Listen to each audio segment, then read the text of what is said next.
নমস্কার বন্ধুরা, নতুন আরো একটি ব্লগে আপনাদের স্বাগতম। এই ব্লগে দেখতে পারবেন সপ্তমীর দিন আমরা কি কি করলাম। সপ্তমীর দিন সকাল থেকে আর ভিডিওটা করিনি। সপ্তমীর দিন সকালে এই যে লুচি, ছোলার ডাল আর লটপটি হয়েছিল। পূজার 5টা দিনই বাড়িতে লুচি হয়েছিল সকালবেলা, আর এইদিকে বিধু রাতের বেলায় খাসির মাংস রান্না করে রাখছিল, আর নিচের রান্নাঘরে শাশুড়ি মা নাড়ু বানাচ্ছিল।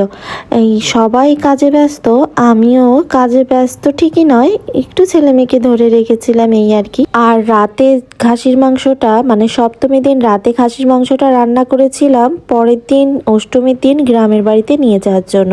অষ্টমীর দিন সকালবেলা সবাই ব্যস্ত থাকবো, রান্নার সময় থাকবে না, এই কারণেই। তারপর ঘরে এসে তিহান বাবুকে রেডি করিয়ে দিলাম, আর এদিকে তিহান বাবুকে বলছিলাম একটু হাই দাও।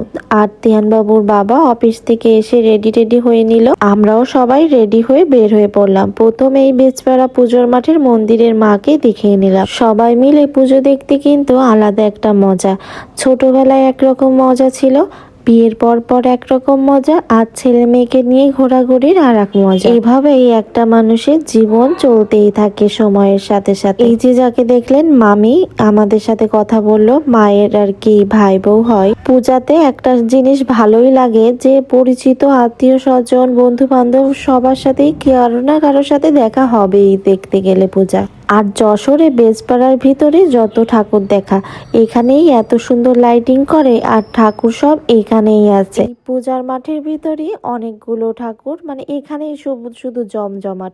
কালী পুজোর সময় তো আরো বেশি জমজমাট হয়, আরো মেলা বসে, আরো দোকানপাট হয়। সপ্তমীর দিনই সবাই মিলে ঘুরতে বের হয়ে গেলাম আমরা। এই 10:30 নাগাদ সবার সাথেই দেখা হচ্ছিল টুকটাক। যশোরের মানুষ সপ্তমীতে অতটা বের হয়নি, সবাই অষ্টমী নবমীতেই বের হয়। ওই দিনই বেশি ভিড় হয় আর কি।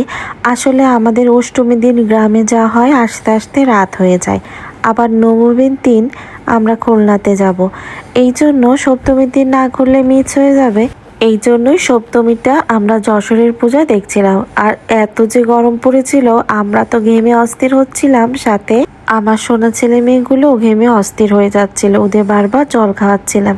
বেজপাড়া ঘুরে টুরে শেষ হয়ে গেল। তারপর রিক্সায় করে চলে গিয়েছিলাম চুরিপটিতে।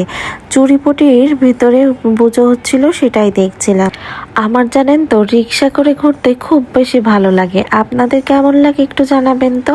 রিক্সায় ঘুরলে অনেক বাতাস লাগে, বাতাসে মনে হয় কি রিক্সায় ঘুমিয়েই পড়ি। চুরিপট্টিতে যখন আসি তখন দেখি মণ্ডপে অনেক সুন্দর গান বাজছিল, আর মণ্ডপে গান না বাজলে যেন ঠিক পুজো মুডটাই আসে না আমার মনে হয়। হয়তো এক একজনের চিন্তা এক এক রকম।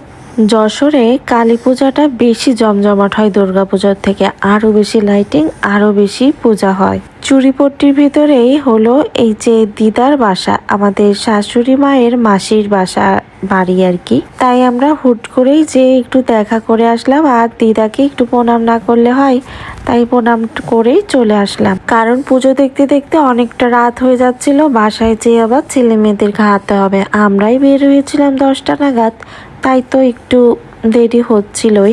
পরের দিন সকাল সকাল আবার অঞ্জলি আছে, অষ্টমীর অঞ্জলি, আবার আমাদের যেতে হবে গ্রামের বাড়ি। তাই যশোরের পুজো টুকটাক শেষ করে ফেললাম মা দুর্গার মুখগুলো দেখে।